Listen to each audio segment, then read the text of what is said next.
Babi është në demencë, ti e di dhe unë e kam referuar në libër. Është 71 vjeç, është shumë i ri.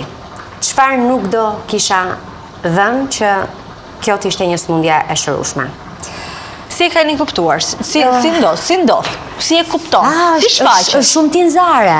Është shumë tinzare. Në fillim ti kujton se thjesht po harron siç harrojmë të gjithë Chelsea ose na duket sikur ti nuk e kupton. Sa vite më parë kanë shfaqur shenjat? Shenjat e para që ishin të dukshme ka qenë kur babi ishte 68 vjeç. Pra para 3 vjetësh. Para 3-4 vjetësh kështu. 67-68 që filloi të dukej që babi po harronte.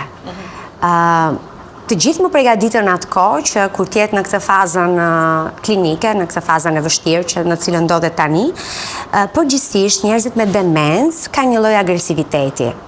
Edhe më bënte shumë përshtypje me thënë drejtën Arbana, thoja o zoti i madh, të gjitha do t'i duroja, po tani të shoh një baba që është fizikisht aty dhe tjetë njëri tjetër nuk jam gati.